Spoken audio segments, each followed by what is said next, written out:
Chairman سنی اتحاد council صاحبزادہ حاجی محمد فضل کریم MN سربراہ مرکزی جمعیت علماء اسلام نے کہا ہے کہ وزیر داخلہ رحمان ملک جب یہ جانتے ہیں کہ خودکش حملاور فیکٹریاں کہاں ہیں اور ان کو فنڈنگ کون کر رہا ہے تو ان کے خلاف کریک ڈاؤن کیوں نہیں کیا جا رہا۔ گجرانوالہ میں پریس کانفرنس کرتے ہوئے صاحبزادہ حاجی محمد فضل کریم نے کہا کہ دہشت گردی اور فرقہ واریت نے ملکی امن اور عوام کا سکون برباد کر دیا ہے۔ حکمرانوں کی قرآن و سنت سے روگردانی کی وجہ سے آج جمہوریت ایک مرتبہ پھر خطرے میں پڑ چکی ہے۔ انہوں نے کہا کہ حکومت اگر NRO زدہ افراد کو عدالت کے کٹہرے میں لا کر کھڑا کر دے اور ان سے لوٹی ہوئی دولت واپس ملک کے خزانے میں جمع کرا دے تو سیلاب زدہ افراد کی بھوک کو ختم کیا جا سکتا ہے۔ انہوں نے کہا کہ ہم نے ملک میں امن کے قیام کے لیے حکمرانوں کو 23 نکاتی فارمولہ پیش کر دیا ہے۔ اگر حکمرانوں نے اس پر عمل نہ کیا تو سنی اتحاد کونسل اپنے اتحاد کے بارے میں سوچے گی۔ انہوں نے کہا کہ 17 اکتوبر کو ہونے والے بین الاقوامی سطح پر علماء و مشائخ کنونشن اسلام آباد میں ملکی اور بین الاقوامی پالیسی کا اعلان کریں گے اور ضرورت پڑنے پر پاکستان میں قیام امن کے لیے لانگ مارچ بھی کر سکتے ہیں۔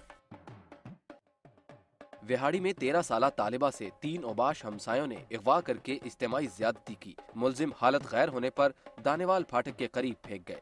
کئی گھنٹوں بعد پتہ چلنے پر فلاحی تنظیم ریئل ہوپ نے تھانہ دانیوال کی لیڈی کانسٹیبل کے ہمراہ طالبہ کا طبی معائنہ کرایا، جہاں ابتدائی رپورٹ میں کمسن لڑکی سے زیادتی کی تصدیق ہو گئی۔ وہاڑی کی کالونی 9WB کی دینی مدرسے کی 13 سالہ طالبہ نے اسپتال میں میڈیا کو روتے ہوئے بتایا کہ علل صبح محلے دار مسرت بی بی اور اس کی بیٹی کرن ہمارے گھر آئے اور قریبی پارک میں سیر کے بہانے باہر لے آئے، جہاں گلی میں محلے دار جبار ولد طارق اور عاصم ولد اشرف نے اسے کھینچ کر اندر بٹھا لیا اور نامعلوم تیسرے شخص نے جان سے مارنے کی دھمکی دی۔ ملزم اسے نامعلوم مقام پر لے گئے اور اجتماعی زیادتی کا نشانہ بنایا۔ بعد ازاں حالت غیر ہونے پر ایک لکڑیوں کے ٹال پر پھینک کر فرار ہو گئے۔ رحیم یار خان میں بہاولپور کور نے 18 ٹن امدادی سامان صوبہ بلوچستان کے متاثرین سیلاب کے لیے روانہ کیا۔ یہ امدادی سامان C-130 کے ذریعے بلوچستان بھجوایا گیا، جس میں ٹینٹ، کمبل، چینی، آٹا، گھی، دال، دودھ، پاؤڈر، کھجوریں اور گرم کپڑے شامل تھے۔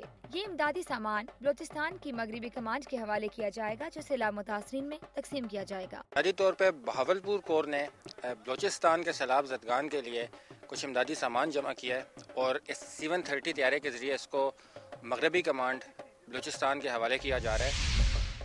جعلی ڈگریاں بنانے والوں کے بعد اب جعلی سرٹیفکیٹ بنانے والے بھی کسی سے کم نہیں رہے۔ سکیکی کے نواحی علاقے امبل تاس کا گورنمنٹ بوائز اسکول جعلی سرٹیفکیٹ بنانے میں مصروف عمل ہے۔ اطلاعات کے مطابق سکیکی کے محلہ نئی مندی کے رہائشی مظفر علی ولد محمد حنیف نے اپنا سرٹیفکیٹ بنوانے کے لیے مبینہ طور پر پیسے دیے ہیں اور اسے کچھ دن تک پہلے مڈل پاس کر دیا گیا اور 1991 میں اپنے اسکول میں داخل بھی کروایا گیا۔ حالانکہ مظفر علی نے نہ تو امبل تاس کا اسکول دیکھا ہے اور نہ ہی کسی اسکول میں پڑھا ہے۔ ذرائع سے معلوم ہوا ہے کہ علاقہ بھر میں جعلی سرٹیفکیٹ بنانے والے سرگرم ہیں اور محکمہ کے اوپر بدنامی کا باعث بھی بنے ہوئے ہیں۔ امبل تاس کے اسکول میں جب دنیا نیوز کی ٹیم پہنچی تو وہاں پر ہیڈ ماسٹر موقع پر موجود ہی نہیں تھے، بلکہ ڈپٹی ہیڈ ماسٹر بھی اپنی کرسی سے غائب تھے اور طالب علم اسکول ٹائم میں باہر کھیل رہے تھے۔ اساتذہ نے فوری طور پر بچوں کو کمروں میں بھیجنا شروع کیا اور خود بھی چلے گئے۔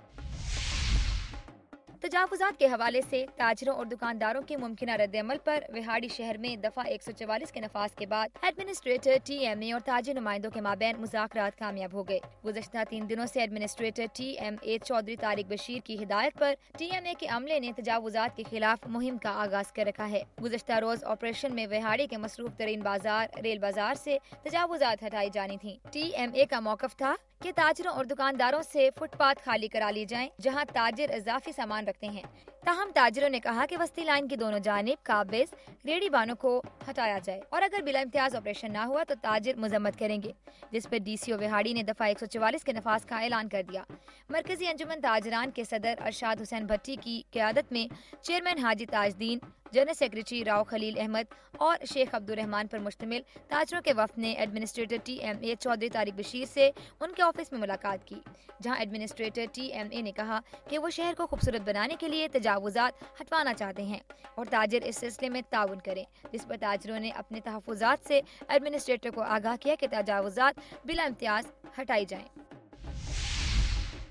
ہاؤسنگ کالونی میں گھر کے باہر گندے پانی کے نکاس کے لیے بنائے گئے کنویں میں 12 سالہ بچہ کھیلتے ہوئے گر کر جاں بحق ہو گیا۔ محلہ ہاؤسنگ کالونی کا رہائشی 12 سالہ بچہ چاند اپنے گھر کے باہر بچوں کے ساتھ کھیل رہا تھا۔ اس دوران وہ گھر کے باہر گندے پانی کے نکاس کے لیے بنائی گئی کنویں میں جا گرا۔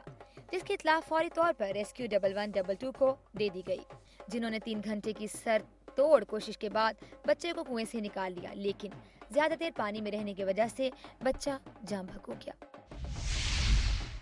گجرانوالہ سے $2 لاکھ تاوان کے لیے اغوا ہونے والا مشہور تاجر قتل ہو گیا۔ گرفتار ملزموں کی نشاندہی پر نہر اپر چناب سے لاش کی تلاش جاری ہے۔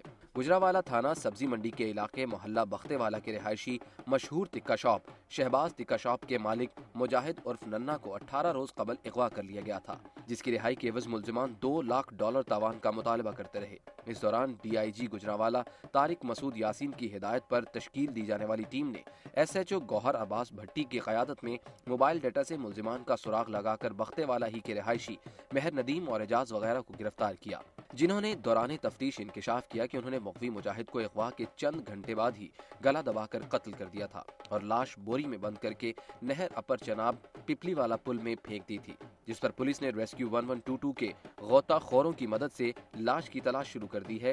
دوسری طرف مغوی کے قتل کی اطلاع ملتے ہی اس کے گھر میں کوہرام برپا ہو گیا۔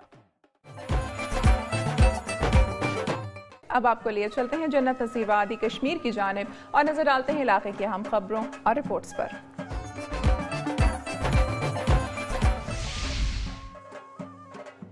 آزاد کشمیر میں ہزاروں ترقیاتی منصوبے فنڈز کی عدم فراہمی کے باعث پہلے ہی بند ہو چکے ہیں، لیکن اب غیر ترقیاتی فنڈز پر چلنے والے عوامی فلاح و بہبود کے اداروں کی گاڑیاں ڈیزل نہ ہونے کے باعث کھڑی ہیں۔ ہزاروں ورک چارج ملازمین کو 5 ماہ سے تنخواہوں کی ادائیگی نہیں ہو سکی، جبکہ حکومت کے شانہ اخراجات بدستور جاری ہیں۔ پولیس اور دیگر ملازمین کی تنخواہیں بڑھانے سے اخراجات میں 5 ارب روپے کا اضافہ ہوا ہے، جس سے مالی مشکلات بڑھی ہیں، جبکہ حکومت کی ناقص مالیاتی منصوبہ بندی اور کرپشن مسائل کو مزید گمبھیر بنا رہی ہے۔ حکومت کا کہنا ہے کہ آزاد کشمیر کی مالیاتی مشکلات ملک کی مجموعی مالیاتی صورتحال کا نتیجہ ہے اور ریاستی حکومت اس پر قابو پانے کے لیے اہم اقدامات اٹھا رہی ہے۔ آزاد کشمیر حکومت کا اس وقت اوور ڈرافٹ 8 ارب 65 کروڑ تک پہنچ چکا ہے، جبکہ اکتوبر کی تنخواہیں ادا کرنے کے لیے مزید 2.5 ارب روپے درکار ہیں۔ مشکلات مالیاتی ہوں یا انتظامی، انہیں غیر فطری تو نہیں کہا جا سکتا، لیکن ان کے حل کے لیے غیر سنجیدہ کوششیں ان کو غیر فطری بنا دیتی ہیں۔ غیر ضروری اخراجات کو کم کر کے مالیاتی مشکلات پر قابو پایا جا سکتا ہے۔ کیمرہ مین محمد نوید کے ساتھ تعظیم یاسین، دنیا نیوز، مظفر آباد۔ ناظرین، آج کا پروگرام آپ نے ملاحظہ کیا، اگرچہ حکومت کی جانب سے عوام کی فلاح و بہبود کے لیے اقدامات تو اٹھائے جا رہے ہیں جن کا چرچا میڈیا کے ذریعے کیا بھی جاتا ہے، لیکن زمینی حقائق اس کے برعکس ہیں۔ عوام کو نہ صرف تعلیم، صحت اور دیگر شعبوں میں مشکلات کا سامنا ہے، بلکہ عوام اپنے مسائل کے حل نہ ہونے پر سراپا احتجاج بھی ہیں۔ میری دھرتی میری دنیا کی ٹیم عوام کو درپیش مسائل کی درست نشاندہی اور انہیں اجاگر کرنے کے لیے کوشاں ہے۔ اپنی تجاویز اور آراء کے لیے ہمارا ای میل ایڈریس نوٹ کر لیں، mdmd@duniatv.tv۔ پروگرام کا وقت ختم ہو رہا ہے، پھر حاضر ہوں گے عوامی مسائل کا جائزہ لیتی خبروں اور رپورٹس کے ساتھ۔ اپنی میزبان امینہ خان اور میری دھرتی میری دنیا کی ٹیم کو اجازت دیجیے، اپنا بہت خیال رکھیے گا۔ اللہ حافظ۔